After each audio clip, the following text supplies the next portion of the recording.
Hello traders and investors, good evening and welcome back to my channel Trading Journey। आज का video काफ़ी important है। ठीक, important इसलिए कि आज हम एक फिर से हमारी ट्रेडिंग जर्नी का एक नया जर्नी शुरू करने वाले हैं। ठीक है, ये जर्नी अभी जो मैं daily up to date daily to daily basis पे वीडियो जो डाल रहा था मैं, ठीक है, तो वैसे ही होगा लेकिन उसमें कुछ चेंजेस कर रहे हैं अभी। ठीक है, इसको भी हम डे 1 से शुरू करेंगे। जैसे कि मैंने ये एक्सेल शीट बना कर रखा हुआ था, मैं ये देखा जाए तो मेरा 11 नंबर का स्टॉक चल रहा था। ठीक है, हालांकि डेमो पोर्टफोलियो है और फर्स्ट वीडियो जाके देखिएगा, इस जो डेमो पोर्टफोलियो का हमने जो रनिंग किया हुआ है उसका डिटेल मैंने बताया था कि कौन से स्टॉक लेना है, क्यों लेना है, किन बेसिस पे लेना है, कब हमको उसको सेल करना है, कब बाई करना है, कब एवरेज करना है, ये सारी बातें हमने उसमें डिटेल कही हुई है। तो लगभग उसी मैनर में आज हमने उस पर चेंजेस किया हुआ है। Okay, sorry. चेंजेस करने के कारण, चेंज क्यों कर रहे हैं, ठीक है, और क्या चेंज कर रहे हैं, ये सब हम देखेंगे। ठीक है, और उसके साथ साथ आज से हम इस स्ट्रेटेजी पे वर्क करेंगे। अब देखिए, आपको शायद ये लग सकता है कि भाई आप इस जर्नी को, ये जो हमने जो किया हुआ था एक्सेल सीट में किया हुआ है, जिसका डे 11 तक हमने करके रखा हुआ है, 10-11 तक, उसको इस बीच में क्यों छोड़ना। ठीक है, चूंकि डेमो पोर्टफोलियो था, अगर रियल होता तो वैसे हम इसको चाहे या आप चाहे तो कंटिन्यू कर सकते हैं, लेकिन मैं इसको छोड़ के एक नई स्ट्रेटजी जो कि लगभग इसी टाइप का है, अभी हम उसको देखेंगे। ठीक है, उस पर स्विच कर रहा हूँ। चूंकि हमारा डेमो था, डेमो का मतलब हम देखना चाहते थे कि कैसे क्या रिजल्ट आता आने वाले दिनों में, अप टू डेट हम इसको डेली टू डेली बेसिस पे ट्रेस कर रहे थे, चेक कर रहे थे। ठीक है, तो मुझे जो चेंजेस करने का कारण लगा और जो अभी मैं करने वाला हूँ और उसको कंटिन्यू लंबे समय तक क्यों कर सकते हैं, हालांकि हो सकता है उसमें भी चेंजेस करना पड़े, लेकिन मैं कोशिश करूंगा कि उसमें हम चेंजेस ना करें। ठीक है, उसको हम कंटिन्यू चला सकते हैं। जैसे सपोज ये वाला जो स्ट्रेटेजी है उसको स्विच करके हम नई स्ट्रेटेजी पे जा रहे हैं, तो हो सकता है उसको छोड़ के और कोई तीसरी स्ट्रेटेजी पे जाएं। ठीक है, क्योंकि हम लर्निंग कर रहे हैं। ठीक, लेकिन अभी हमको क्या करना पड़ेगा, जब सेकंड स्ट्रेटेजी जो कि अभी हम करने वाले हैं उसको जब चलाएंगे तो ये वाली स्ट्रेटेजी को बंद करना पड़ेगा। ठीक है, ओके, अब बंद करना पड़ेगा, लेकिन जब हम सेकंड न्यू स्ट्रेटेजी शुरू करेंगे, अगर हम कोई तीसरा करते हैं तो वहां पे बहुत ज़्यादा चांस है तो नहीं करेंगे। अगर चांस बनता भी है तो हम उस सेकंड स्ट्रेटेजी को जो आज हम सीखने वाले हैं उसको हम चाहे तो कंटिन्यू कर सकते हैं। ठीक है, अगर हमको जरूरत पड़ती है नए स्ट्रेटेजी में शिफ्ट करने की, तो भी हम उस वाले को जो अभी हम शुरू करने वाले हैं उसको हम कंटिन्यू कर सकते हैं। हाँ, अभी जो हमारा स्ट्रेटेजी चल रहा है उसको हमको ब्रेक करना पड़ेगा। ठीक है, सो अभी हम जो चेंजेस करना है, क्या क्या करना है, वो सारा चीज मैं करता हूँ। ठीक है, अभी अभी ये वही वाला है, ये जैसे डीपी करके था उसी को मैंने कॉपी कर लिया, DP1 कर दिया, ताकि आपको डे नंबर 1 फर्स्ट डे का जो वीडियो था उससे कंपेयर करेंगे, उसको जाके देखेंगे तो ये स्ट्रेटेजी काफी अच्छे से समझ में आ जाएगी और मेरे को बहुत ज्यादा कुछ समझाने की जरूरत नहीं पड़ेगी। लगभग उसी मैनर में करना है, लेकिन कुछ चेंजेस हो जाएंगे और उस कुछ चेंजेस से काफी अंतर आएगा। ठीक है, तो अभी हम जैसे देखते हैं, ये सबको तो हम हटा देंगे, अभी इंडिगो और ये सब था, चूंकि डेमो था, उसमें कोई हमने ओरिजिनल बाई करके रखा नहीं था। अगर हम करके रखते भी तो हमको क्या करना होता, उसके 5% का वेट करना पड़ता और नीचे 5% में हम उसको एवरेज करते। ठीक है, तो लेकिन डेमो था, हम देखना चाहते थे।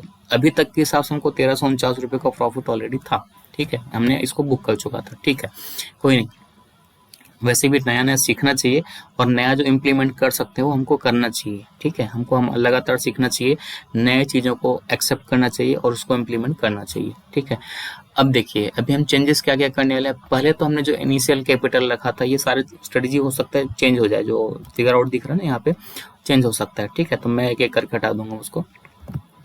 तो अभी जो हम स्ट्रेटेजी शुरू करने वाले हैं उसमें इनिशियल कैपिटल, ध्यान से सुनिएगा, पहले हमने क्या रखा था, 4 लाख रुपए रखा था, वो 1 लाख बढ़ जाएगा, 5 लाख रुपए हो जाएगा हमारा इनिशियल कैपिटल। ठीक है, ये मैक्स इनिशियल कैपिटल है। अभी आगे हम डिस्कशन करेंगे कि हमको इतने की भी जरूरत नहीं पड़ने वाली है, लेकिन फिर भी हम मैक्स इनिशियल कैपिटल हम मान सकते हैं 5 लाख रुपए हम करके चल रहे हैं, ये हमारे लिए मैक्स रहेगा, इसकी इतने की जरूरत नहीं पड़ेगी।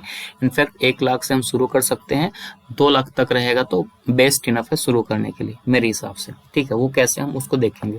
तो ये मान के चले कि 5 लाख हमको मैक्स कैपिटल चाहिए, लेकिन 2 लाख से हम शुरू कर सकते हैं। इन जनरल 1 लाख से शुरू तो हो ही जाएगा, लेकिन हमारे पास कैपिटल रहना चाहिए जिसको हम उसको आगे जब हम काम करेंगे तो हमारे ज़रूरत के हिसाब से हम यूज़ करें। तो फेयर इनफ 2 लाख रुपया फेयर इनफ रहेगा हमारे पास कैपिटल के लिए। मैक्स कैपिटल हमको ज़रूरत पड़ेगी 5 लाख का, वो एक दिन में ज़रूरत नहीं पड़ेगी, लेकिन 2 लाख भी हमको एक दिन में ज़रूरत नहीं पड़ेगी। 1 लाख से हम शुरू कर सकते हैं जो हमको एक ही दिन में शायद ज़रूरत पड़ जाए। ठीक है, तो यदि हमारे पास 1 लाख है या 2 लाख है तो हम शुरू कर सकते हैं। 5 लाख तक की हमको जरूरत पड़ सकती है समय के हिसाब से। अभी हम आप देखेंगे तो समझ में आ जाएगा। नंबर ऑफ स्टॉक्स जो है, यहाँ पे हमारा नंबर ऑफ स्टॉक जो है 40 था। ठीक है, अब इसको स्ट्रेटेजी को चेंज करने का कारण बता रहा हूँ। नंबर ऑफ स्टॉक्स कितना था हमारे पास? 40। सेक्टर लीडर था, ठीक है, वो अच्छी बात है। उस सेक्टर लीडर में काफी कुछ स्मॉल कैप रहा होगा, मिड कैप रहा होगा, लार्ज कैप रहा होगा, वो सारे कुछ था।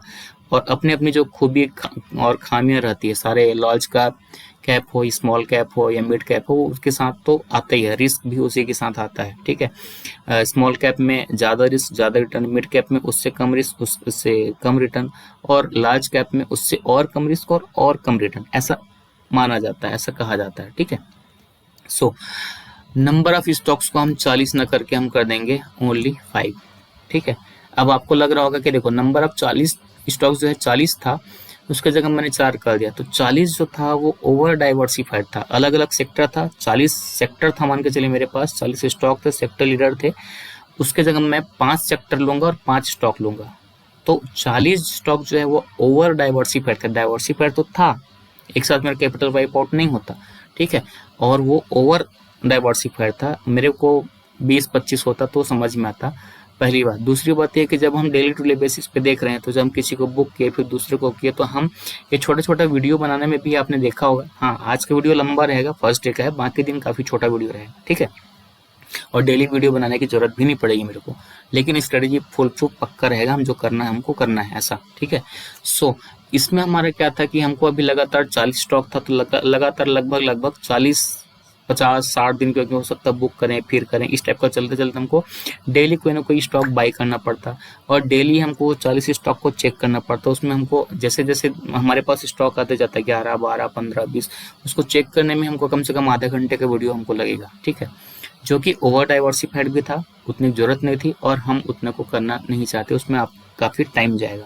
और डेली टू डे बेसिस पे उसका मोमेंटम देख रहा था इसको। हालांकि जब हम रियल ट्रेड करते इसको तो वो हम जीटीटी ऑर्डर लगा देते और वो ऑटोमेटिक बाई और सेल हो जाता, लेकिन चूंकि हम यहाँ पे डेमो दिखा रहे हैं, डेमो कर रहे हैं, तो हमको तो डेली टू डे बेसिस पे चेक करना पड़ेगा, अपडेट करना पड़ेगा, तो उसमें काफ़ी टाइम लगेगा। ठीक है, एक तो ये था, और ओवर डाइवर्सिफाइड की हमको बहुत ज़्यादा जरूरत नहीं थी। एक चीज लग सकता है आपको कि यार यहाँ पे ओवर डाइवर्सिफाइड तो था 40, अब हम यहाँ पे 40 के जगह में 20-25 भी रख सकते थे, 15-20 रख सकते थे, आधा कर सकते थे। यहाँ पे हमने तो उसको जस्ट 5 कर दिया, ये क्यों? तो उसका रीजन ये है कि जब हम इसको 5 कर देंगे तो हमारे पास नंबर ऑफ सेक्टर्स 5 रहेंगे, नंबर ऑफ शेयर्स भी 5 रहेंगे मैक्स, और हम उसको ट्रैक करने में और उस पर हमको काम करने में आसान होगा। ठीक है, और मेंटेन करना काफ़ी ईजी होगा। ठीक, मेरा ये है। आप चाहें तो 10 स्टॉक कर सकते हैं, प्लस 5 स्टॉक रखने के पीछे मेरा रीजन है कि हम कैपिटल, मैक्स कैपिटल जो हम 5 लाख के हिसाब से चल रहे हैं। जब हम इक्विटी में काम करते हैं तो हमको उसका रिटर्न थोड़ा बहुत दिखना भी चाहिए। ठीक है, थोड़ा बहुत हमको दिखना भी चाहिए, तो इसके लिए हमको 5 लाख का कैपिटल चाहिए 5 स्टॉक के लिए। ठीक है, मतलब अगर ऑन एन एवरेज आप देखेंगे तो 1 लाख एक स्टॉक में 1 लाख का मैक्स हमारा अलॉटमेंट होगा। ठीक है, वो कैसे होगा हम अभी देखेंगे। तो 1 लाख एक स्टॉक में कर रहे हैं, इक्विटी में काम कर रहे हैं, तो हमको उसका रिजल्ट दिखेगा भी, ठीक ठाक दिखेगा। अब आपने 5 लाख में ही आपने 20-25 स्टॉक ले लिया, तो एक स्टॉक में आप 5,000 10,000 लगा रहे हैं, 2-2,500 5-10,000 लगा रहे हैं, तो क्या मिलने वाला है आपको? मैक्स उसमें आप 20-25-30,000 तक चलेगा तो क्या मिलने वाला है? तो वहां पे उसका रिटर्न समझ में भी नहीं आएगा। तो या तो आप इस कैपिटल को 10 लाख कर लीजिए और स्टॉक को 10 कर लीजिए, वो चलेगा। ठीक है, या तो आप, मेरे हिसाब से ठीक है मिडिल क्लास के लिए स्टार्ट करने के लिए, इक्विटी में काम करने के लिए, कि 5 लाख मैक्स कैपिटल है, एक साथ जरूरत नहीं पड़ेगा, मैं पहले बता देता हूँ, तो वहां से हम शुरू कर सकते हैं। ठीक है, नंबर ऑफ स्टॉक 10 कर देंगे, टॉप 10 कर देंगे, तो ठीक है 10 लाख, तो वहाँ पे थोड़ा ज़्यादा हो जाता है। तो मेरे हिसाब से 5 लाख इनफ है और फेयर इनफ है 2 लाख शुरू करने के लिए, तो हम वहाँ पे हम शुरू कर सकते हैं 5 स्टॉक के साथ में। ठीक है, अब ये 5 स्टॉक कितना, कौन कौन सा होगा? ठीक है ना, हमारा स्टॉक सिलेक्शन का क्राइटेरिया क्या रहेगा? इससे पहले हमने क्या किया था ये वाले में कि स्टॉक जो लिया था हमने सेक्टर लीडर्स को लिया हुआ था, एक ऐप के माध्यम से मैंने लिया हुआ था, काफ़ी अच्छा ऐप है, कभी डिस्कशन करेंगे, ऐसा प्रमोशनल कुछ नहीं है, बाकी वो हमने वहाँ पे किया हुआ था। लेकिन यहाँ जो हमारे पास 5 स्टॉक जो रहेंगे, कोई ऐप से कुछ करने की जरूरत नहीं है। निफ्टी या सेंसेक्स, सबको पता है बाजार मार्केट निफ्टी सेंसेक्स होता है। निफ्टी 50 में 50 स्टॉक होते हैं, बीएसई के सेंसेक्स में 30 स्टॉक्स होते हैं, दोनों में कॉमन रहते हैं बहुत सारे स्टॉक। तो जो टॉप 5, यहाँ पे 5 ले रहे हैं, यदि 10 लेते तो 10 होता। टॉप 5 मार्केट कैपिटलाइजेशन के हिसाब से जो टॉप बड़ी कंपनियां हैं उसको हम चुन रहे हैं, ठीक है, उसको हम सेलेक्ट कर रहे हैं, ठीक। अब उसको जैसे मैं आपको दिखाऊं तो कैसे रहेगा, ये बीएसई का हम साइट खोल लेते हैं, ठीक है, और बीएसई में हम चले जाते हैं, यहाँ पे मैं आपको दिखाता हूँ। ओके, ये खुल रहा है, ठीक है, ओके, ठीक। हाँ, नेट का इशू थोड़ा रहता है यार, तो उसको प्लीज़ मेंटेन कीजिए। वैसे अगर ये नहीं खुलेगा तो मैं आपको, वैसे तो मैं आइडिया बता दिया, लेकिन खुल जाता है तो मैं दिखा दूंगा, ठीक है, ओके। सो हम कहाँ थे, इस पे हम बात करते रहते हैं, तब तक खुल जाएगा, ठीक है। तो टॉप 5 कौन सी स्टॉक लेना है हमको, निफ्टी और सेंसेक्स में से जो टॉप मार्केट कैपिटलाइजेशन होता है, ठीक है, उसके टॉप 5 सेक्टर्स को लेंगे, ठीक है, मतलब टॉप 5 स्टॉक को लेंगे। टॉप 5 स्टॉक को तो कैसे लेंगे अपन, टॉप 5 स्टॉक ऐसे लेंगे कि भैया हमारे पास जो मार्केट कैप के हिसाब से जैसे हम जाते हैं, ठीक है, हमको कहाँ से लिस्ट मिलेगा, okay okay okay, historical data, advance decliner, derivative market, okay, नहीं कहाँ पे है यार, मैंने कहीं से भी इसको लाया था, मिलेगा यहाँ पे इक्विटी मार्केट, नो, एक तो ये नेट इशू के कारण खुला नहीं है, ओके, कहाँ से मिलेगा हमको, ओके, मार्केट्स इक्विटी, यहाँ पे क्या है, ओके, ये भी है, नहीं है, और मार्केट्स में जाके देखते हैं, ओके, ये खुल गया, ठीक है, और क्या देखते हैं भाई, और कुछ दिखाते हैं इधर क्या,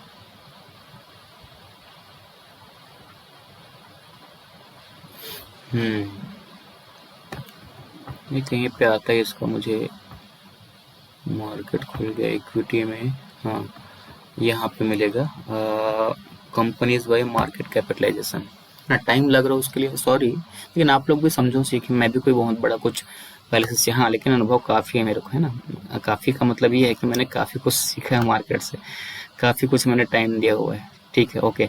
सो अभी यहाँ पे ज़्यादा बात नहीं करते, ये देखो रिलायंस है ना, मार्केट कैप के हिसाब से 19,87,000, लगभग 19,90,000 या लगभग 20 लाख करोड़ का मार्केट कैप है।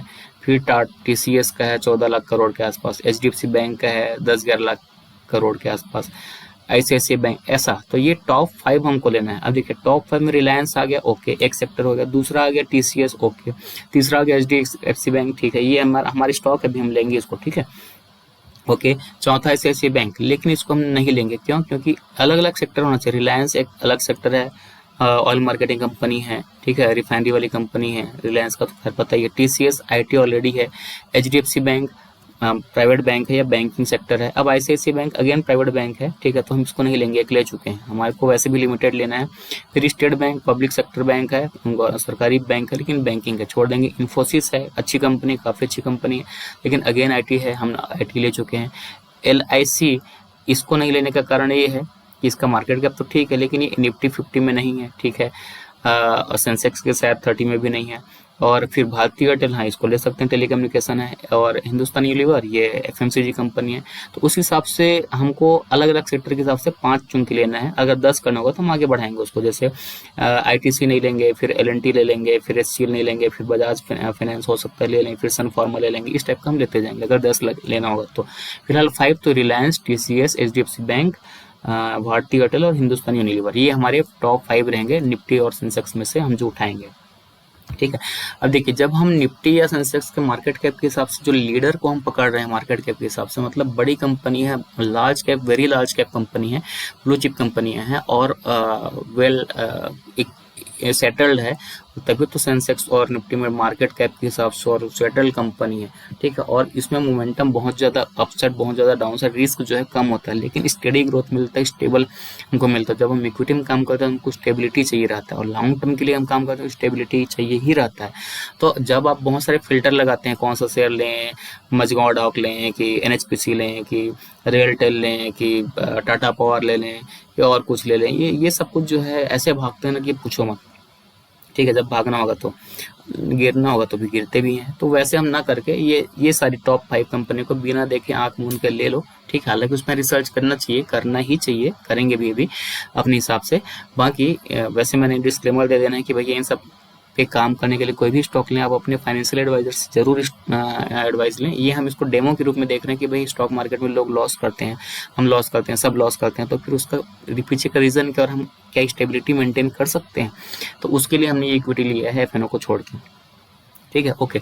सो ये मैंने कारण बता दिया कि 5 टॉप 5 ले लिए, बिंदास आंख बंद करके ले लिए और फिर देखते हैं जय श्री राम करके। ठीक है, ओके। फिर अब उसके बाद आता है कारण, मैंने बता दिया, उसमें सोचने वाली बात ही नहीं है, मार्केट लीडर है, आज नहीं तो कल ऊपर बढ़ने है, बहुत ज़्यादा कोई रिस्क है नहीं। ठीक है, अब पर स्टॉक जो लगाएंगे, ठीक है, देखिए टाइम लगेगा भाई, ठीक है, लेकिन आपको ध्यान से सोचना है। अब जो पर स्टॉक जो लगाएंगे, पर स्टॉक जो रहेगा हमारे पास 10,000 के बजाय 20,000 रहेगा। ठीक है, पर स्टॉक हम कितना अलोकेट करेंगे एक बार में? 20,000। ठीक है, ठीक।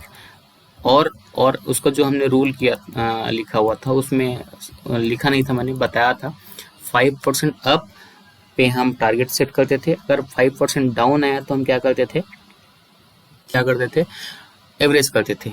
यहाँ भी वही करना है, लेकिन 5% के जगह में हमको क्या करना है, 10% अप जाए तो टारगेट होगा। ठीक है, और 10% डाउन जाए तो हमको एवरेज करना है, बस इतना ही अंतर है। उसमें 5% था, यहाँ पर हम 10% अप जाएगा टारगेट बुक, 10% डाउन जाएगा हम उस स्टॉक में एवरेज करेंगे, अगेन 20,000 भी जितना स्टॉक आएगा हम खरीद लेंगे। Fine, good, very good, done, well done. अब इसमें क्या होगा, अब इसमें देखिए, एक तो हमने स्टॉक अच्छा लिया हुआ है, अब सोचिए, बड़ा ध्यान से देखिए, 10% अप में हम टारगेट बुक करेंगे, 10% डाउन में एवरेज करेंगे। हम बात करें निफ्टी की, सेंसेक्स की टॉप बड़ी कंपनियां, रिलायंस, टीसीएस, एचडीएफसी बैंक, क्या ये ऐसा होते हैं कि एकदम से 8% 10% गिर गए, 8% 10% भाग गए? नहीं, हो सकता होगा भी, यू नेवर नो कि कब क्या हो जाए, लेकिन होता है तो अच्छी बात है। हमको तो अप और डाउन दोनों चाहिए। अब मैंने जैसे ही बताया कि 10% अप जाएगा तो हमको टारगेट बुक करना, नीचे जाए तो ये अच्छी कंपनी है तो हमको एवरेज करने का मौका मिलेगा। ठीक है, गुड। जब एवरेज करेंगे तो हमारा क्वांटिटी जो है बढ़ जाएगा, और एवरेज करेंगे तो हमारा क्वांटिटी बढ़ जाएगा, और जब हम 10% में सेल करेंगे तो हमको प्रॉफिट उतना ही बड़ा होगा। तो ऊपर जाएगा तो भी बल्ले बल्ले है, नीचे जाएगा तो और अच्छी बात है कि थोड़ा इंतजार कर लेंगे, लेकिन इंतजार को मजा लेंगे फिर बाद में जब हमको प्रॉफिट बड़ा मिलेगा तो। ठीक है, ओके, ये ठीक है। अब देखिए दूसरा चीज ये है कि ये बड़े स्टॉक हैं, तो 10% अप जाने में और 10% डाउन जाने में, दोनों जाने में टाइम ले सकता है। 1 महीना, 1 दिन, 4 दिन, 40 दिन, 2 महीना, 4 महीना, 6 महीना, साल भर भी ले सकता है। ठीक है, यू नेवर नो। लेकिन कोई बात नहीं, हम ये मानते हैं कि हमको साल भर में अगर 10% भी मिल रहा है, ठीक है, एफडी में कितना मिलता है, 5, 7, 8%, इतना भी नहीं मिलता, 6-7% मिलता होगा। हमको 10% मिल रहा है, हमारे कैपिटल पे 20,000 एक टाइम में लगाएंगे, हो सकता है जब हम एवरेज डाउन करेंगे तो मैक्सिमम 1 लाख लगाएंगे तो वो हो सकता है, लेकिन हमको जो हमारा कैपिटल लगा हुआ है उसके हिसाब से हमको 10% एक साल में भी मिल रहा है। बहुत बढ़िया, वेरी गुड इनफ है, बहुत अच्छी बात है। ठीक है, और ये तो हमारी शुरुआत है, आगे आगे देखेंगे, हो सकता है 10 दिन में हमको 10% मिल जाए, तो हम उसको छोड़ देते हैं कि कब मिलेगा, लेकिन हम टाइम बॉन्डेज नहीं रखते, लेकिन हम अच्छे स्टॉक में लगाएंगे। अब देखो बात ही होता है कि जैसे 100, जैसे करना क्या है, जैसे ये अभी हम ये जो चल रहा था 40 स्टॉक्स वाले में, वो सेम हम करेंगे। अंतर ये है कि 10% पे हम, वहाँ 5% था, यहाँ 10% है, ये हमने समझा दिया। अब 10% जो हमारा फर्स्ट टाइम में बाइंग प्राइस हुआ उसका जो 10% आगे निकल जाएंगे, लेकिन अगर वो 10% वहाँ से नीचे चला जाएगा तो हम उसका एवरेज करेंगे। फिर जो हमारा एक्चुअल जो बाइंग प्राइस था उसका 10% करके अगर जाते जाएगा तब हम उसका एवरेज जो भी है, जब हमारा 10 जैसे 100 पे बाई किया, ठीक है, तो अगर 10% गया मतलब 90, तब हम एवरेज करेंगे 20,000 फिर लगाएंगे। अगर फिर 10% मतलब 80, किसका 10%? वो 100 वाले का, 90 का नहीं, 100 वाले का, ठीक है। फिर अगर 10% गिर गया 70, तो 100 के हिसाब से हमारा 10 रुपया ही 10% हो रहा है, तो उसके हिसाब से हम एवरेज डाउन करेंगे। हमारा जो एवरेज प्राइस बनेगा उसका हम 10% नहीं करेंगे, तो फिर जल्दी हमारा ज़्यादा गिरेगा नहीं, वहीं पे हमारा हो जाएगा एवरेज करने के लिए। तो एक्चुअल जब हम फर्स्ट टाइम बाई करेंगे वहां से हम 10% काउंट करेंगे, वहां पे हम एवरेज करेंगे। और एक्चुअल में फर्स्ट जो बाइंग किए रहेंगे, अब वहीं से हमारा फर्स्ट टाइम में हमारा 10% अप आ गया, तो हमारा टारगेट बुक हो गया। अब डाउन में जब हमारा जाएंगे, एवरेज कब कब करना है पता है? हर एक 10% के डाउन में एवरेज करना है, ये भी समझ में आ गया। जब हमारा एवरेज बाइंग प्राइस जो भी होगा, ठीक है, जो भी एवरेज बाइंग प्राइस आएगा, उसका जब हमारा 10% अप जाएगा तब हम प्रॉफिट बुक कर लेंगे। ऐसा नहीं कि फर्स्ट टाइम हमने 100 रुपये में लिया था, एवरेज करते करते 70 में हमारा मान के हैं कि 80 आ गया, मतलब 100 में लिया, फिर 90 में लिया, फिर 80 में लिया, ठीक है, तो हमारा एवरेज तो 90 हो जाएगा।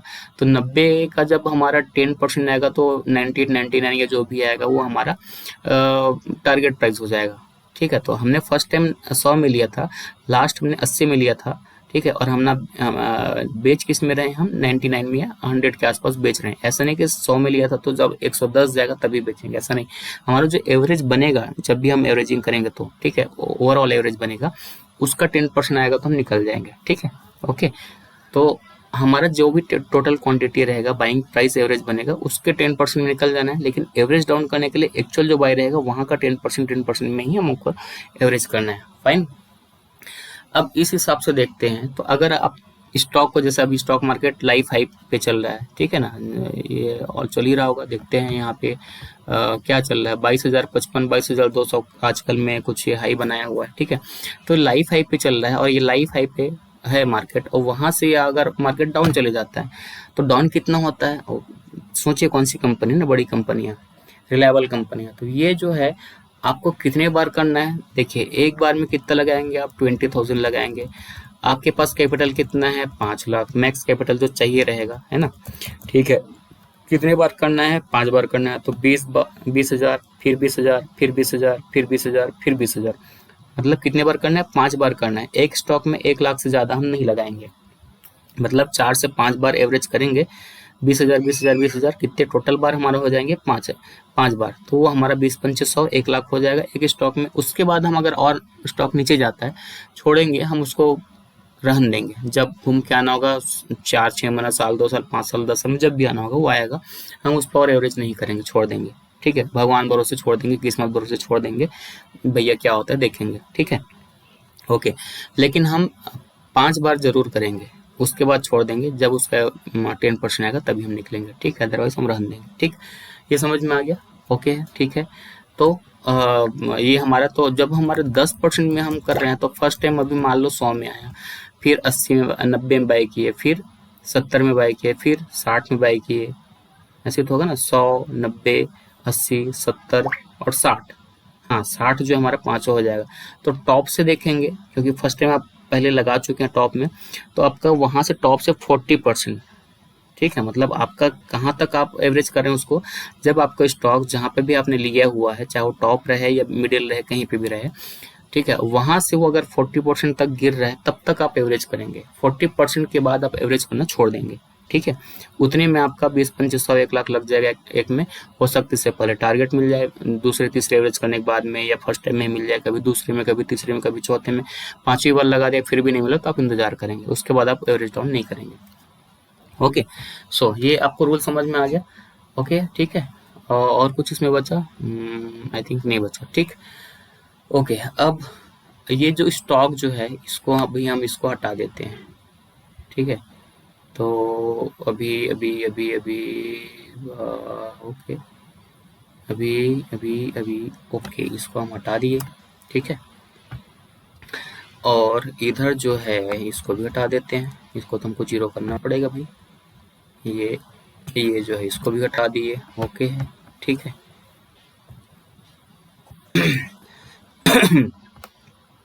ये जो था इसको हमने प्रॉफिट बुक किया था करके, ये था, इसको हमने व्यू वाइट कर देना है, ठीक। और ये सब में वाइट कर दिया हमने, तो अच्छा ये हम एज इसको लाइनिंग में डाल देते हैं। अच्छा लाइनिंग आ गया क्या, चलो ठीक है, आ गया तो आ गया।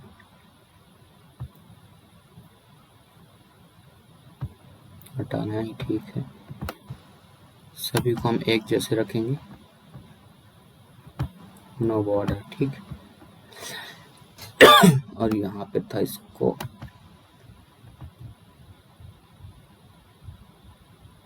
चलो ठीक है, कोई बात नहीं, हम उसको हम ले आएंगे, ठीक है। सो कहाँ थे हम, वापस आते हैं, ठीक है। ये शायद एक छूट गया 1304 वाला, इसको हम हटा देते हैं, ठीक। तो रूल समझ में आया, क्यों, कौन सी स्टॉक क्यों ले रहे हैं, क्या प्रॉब्लम था और कैसे करना है, वो सब आपको समझ में आ गया होगा। और कुछ बचा तो मैं बता दूंगा आने वाली वीडियोस में, ठीक है। आज का काफ़ी टाइम हो गया होगा, लेकिन आपको समझ में आया होगा, ठीक। अब हम चलते हैं आज के परफॉर्मेंस में। तो ये स्टॉक को मैंने ऑलरेडी निकाल के रखा हुआ है, ठीक है।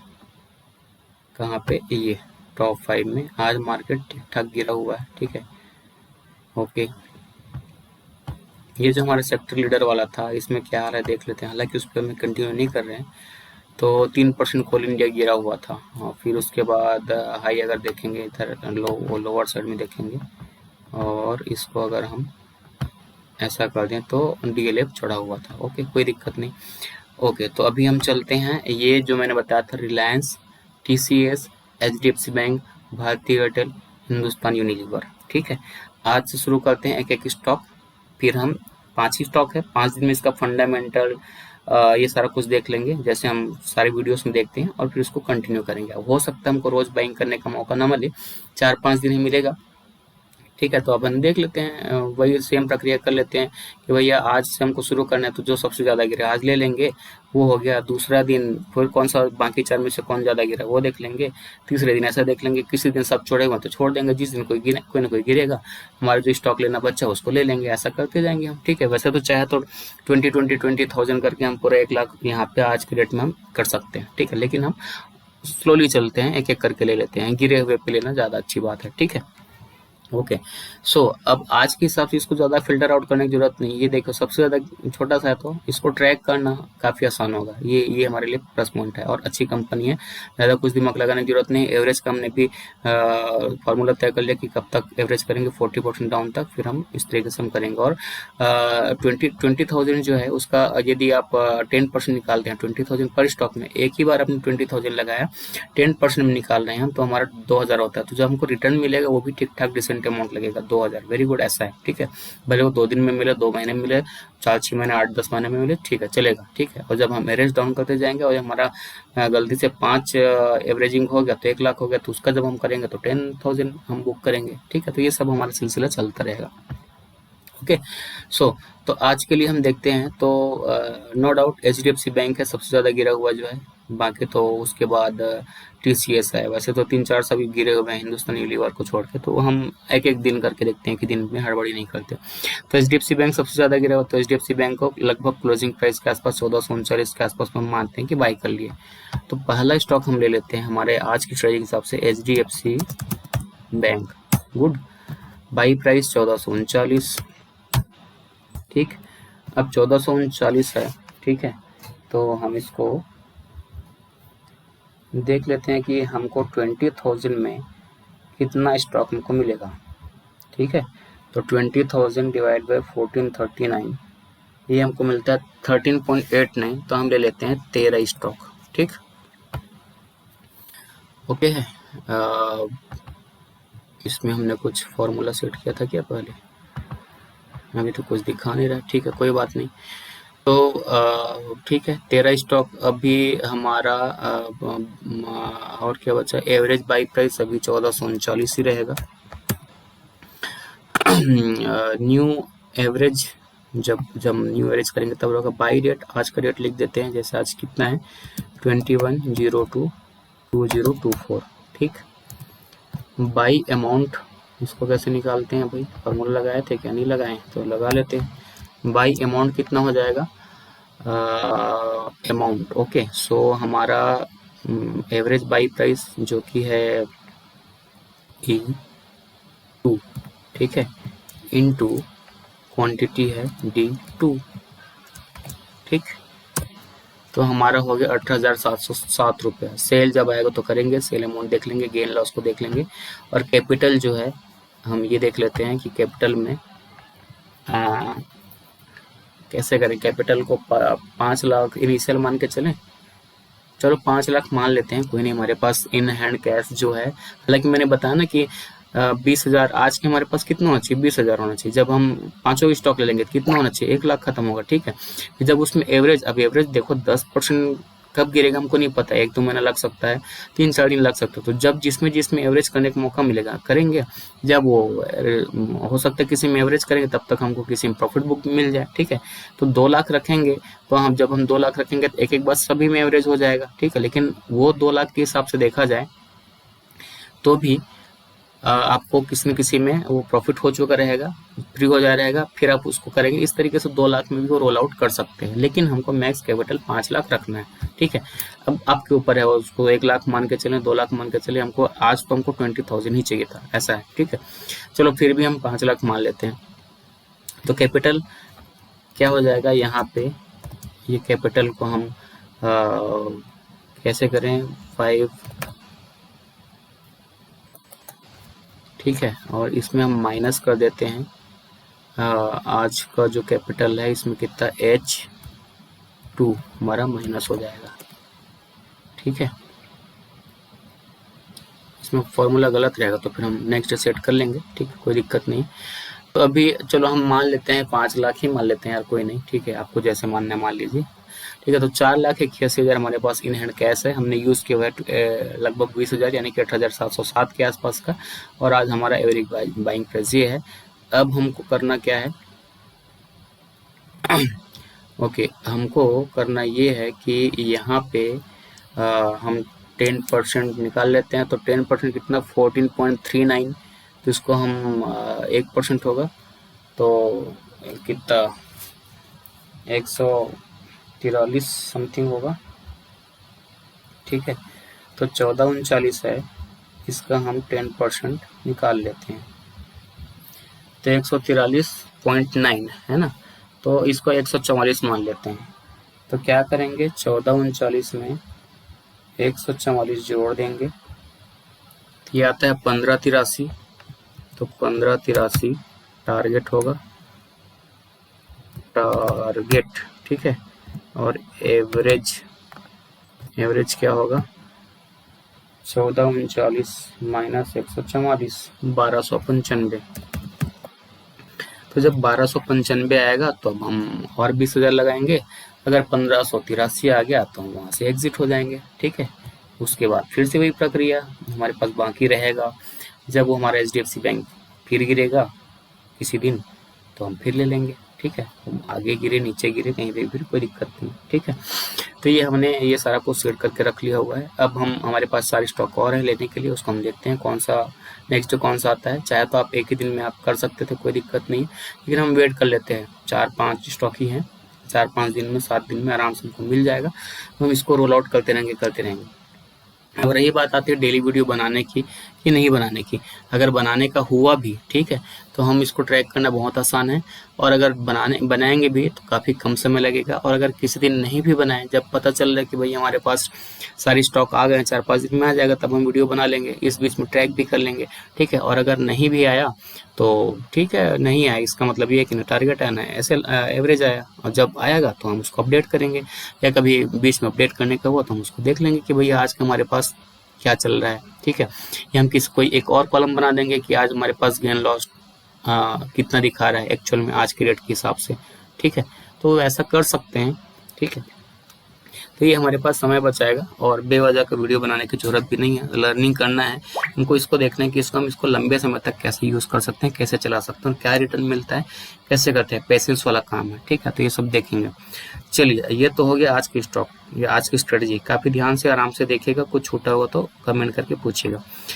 अब हम इसको क्या करते हैं, HDFC बैंक हमने आज लिया हुआ है, वेरी गुड। तो HDFC बैंक को थोड़ा डिटेल देख लेते हैं, और डिटेल जानने से पहले हम उसका चार्ट देख लेते हैं। ठीक है, ये है भैया चार्ट। चार्ट को देखते हैं तो आप सबको पता है कि कुछ दिनों से इसमें प्रॉब्लम चल रहा है, तो चल रहा है तो चल रहा है। ठीक है, कोई नहीं। ये हमारा 200 मूविंग एवरेज है और ये हमारा 50 मूविंग है। तो 200 और 50 पिक्चर में देखा जाए तो यहाँ से इसका प्रॉब्लम शुरू हुआ था, ये वाले जगह से। कौन सा वाले जगह से? ये वाले जगह से। ये कौन सा दिन है? सितंबर का कोई रहा होगा कोई दिन। कौन सा दिन है भैया? ये यहाँ से प्रॉब्लम शुरू हो गया था 18 सितंबर के आसपास से। फिर भी ये रिकवर करने की कोशिश किया और फिर से नीचे आ गया। ये एवरेज जो लाइन होती है काम करती है नहीं करती वाली बात नहीं करती। आप उसको देखेंगे ना तो चढ़ते चढ़ते, लेकिन चढ़ने क्रॉस नहीं कर पाए, नीचे ही आ गया और काफ़ी नीचे है। अभी तो अच्छे बाइंग लेवल में ऑलरेडी नीचे है, तो ये अच्छी बात है कि हमने इसको लोअर लेवल पे लिया हुआ है। ठीक है, तो कोई दिक्कत नहीं। ऑल टाइम हाई इसका जो भी रहा होगा, जैसे मान लो मंथली चार्ट में देख लेते हैं, वीकली देख लेते हैं, तो वीकली में भी ये काफ़ी लोअर लेवल पे मिल रहा है, सपोर्ट लेवल पे मिल रहा है एक्चुअली में बात किया जाए तो। और वीकली में थोड़ा सा ठीक है, अभी अपने आप को बचा कर रखा हुआ है। और मंथली में एग्जैक्ट सपोर्ट पे आया हो, ये गया ऊपर गया, सपोर्ट लिया ऊपर गया, और ये जस्ट टेस्ट कर रहा है इसके 50 डे मूविंग एवरेज को। ठीक है, सो कोई नहीं, देख लेते हैं कहाँ तक आता है। यहीं से घूम गया तो अच्छी बात है, काफ़ी अच्छे स्टॉक है। ठीक है, तो इसको हम ट्रैक करते रहेंगे। और अब HDFC बैंक के कुछ डिटेल्स देख लेते हैं। The housing development finance corporation HDFC was amongst the first to receive an principal approval from the Reserve Bank of India। ये सारा कुछ दिया हुआ है। HDFC बैंक लिमिटेड 1994 में इसका नाम HDFC बैंक रखा गया, मुंबई में रजिस्टर्ड किया गया। ये सारा कुछ है, इसका सारा कुछ देख सकते हैं।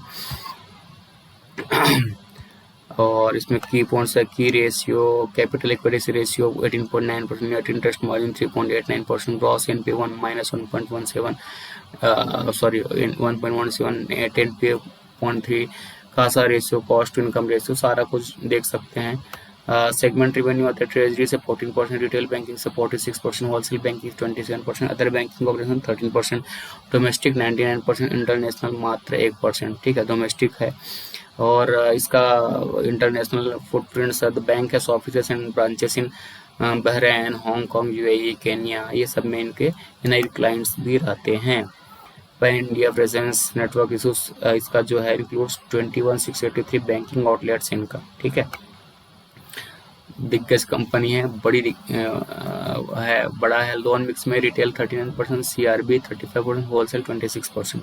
Sector wise loan breakup, agriculture में 26, एडवांस टू इंडस्ट्री में लीडिंग में 33, सर्विसेज में 32%, लोन 9%। और इसका पूरा लीडरशिप सब दिखा हुआ है, काफ़ी कुछ इसका है। मार्केट शेयर एडवांस में 11.2%, डिपॉजिट में 9.5%। और इसका जो आपको और डिटेल उसमें जानना होगा देख सकते हैं।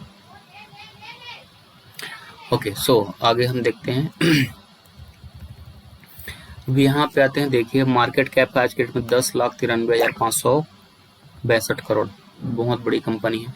करंट प्राइस है 1439, बुक वैल्यू है 500, तो अभी गिरा हुआ है तब इतना है। ठीक है, स्टॉक का पी चल रहा है 16, तो महंगा भी नहीं है, बिल्कुल नहीं है। 1758 52 एक हाई है, 1363 52 भी लो है 52 भी लो अभी रिसेंट में मार के आया है ये।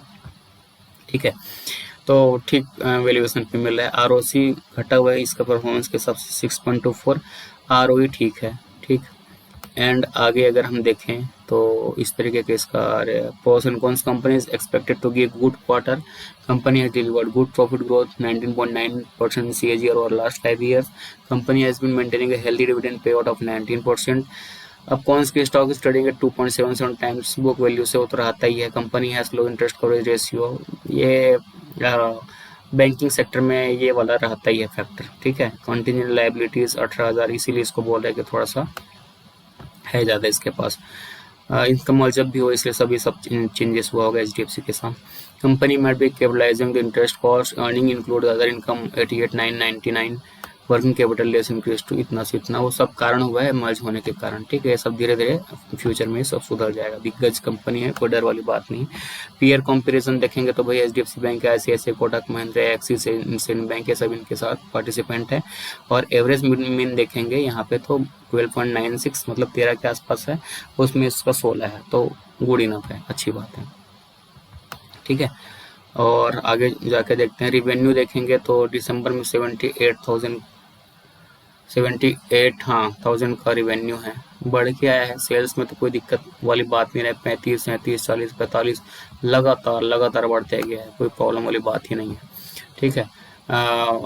ये जो फाइनेंसिंग प्रॉफिट है ये यहाँ से माइनस में दिखा रहा है, मर्जर के कारण दिखा रहा होगा, कोई इशू वाली बात नहीं है, और उसी कारण ये भी ऑपरेटिंग प्रॉफिट भी माइनस में दिखा रहा है। ठीक है, ये सब सुधर जाएगा आने वाले समय में।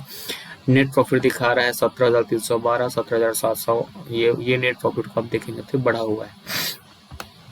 प्रॉफिट लॉस का आप देखेंगे तो मार्च में 22 में 135 था, मार्च 30 में 170 था रिवेन्यू। फाइनेंसिंग प्रॉफिट देखेंगे तो 20,700, 29,000, सब ऑलमोस्ट बढ़िया ही चल रहा है, कोई दिक्कत वाली बात नहीं है। नेट प्रॉफिट 38,000, 31,000, 38,000, 46,000, बढ़ते क्रम में, बिजनेस में कोई प्रॉब्लम नहीं इनको। ठीक है, ROC, ROE सब कुछ दिखा रहा है।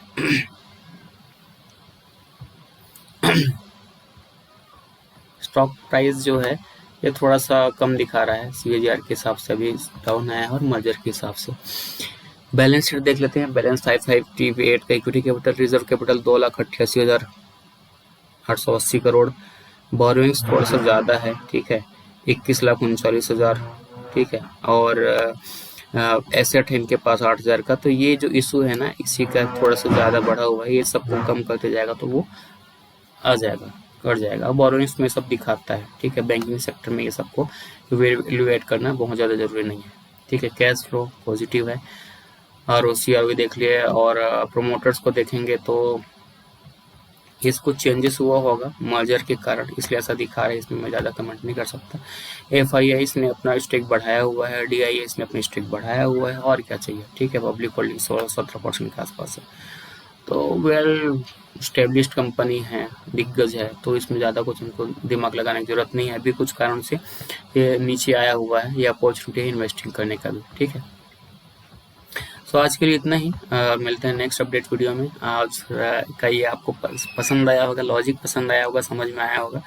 अगर वीडियो सही लगता है तो लाइक शेयर सब्सक्राइब करेंगे, और हम इस जर्नी को कंटिन्यू करेंगे। यदि हम आगे कोई स्ट्रेटजी लाते भी हैं, ठीक है, डेमो करने के लिए, हालांकि ये भी डेमो है, बट ये हमारे इम्पोर्टेंट है और हम इसको हम इंटैक्ट रखेंगे और कंटिन्यू करेंगे। इसमें हमको पेशेंस रखने की जरूरत है। 10% अप और 10% डाउन, वो भी इतने बड़े स्टॉक पॉसिबिलिटी है कि बहुत जल्दी ना हो, हमको पेशेंस रख के अप और डाउन का इंतजार करना है और वेट करना है, देखते हैं क्या होता है। ठीक है, सो आज की स्टॉक HDFC बैंक। ओके, ठीक है, मिलते हैं नेक्स्ट वीडियो में। और कुछ छूट गया हो तो कमेंट करके बताइएगा। वीडियो और स्ट्रेटजी अच्छा लगा है तो वो भी बताइएगा। तो मिलते हैं नेक्स्ट वीडियो में, तब तक के लिए take care, bye bye, good night.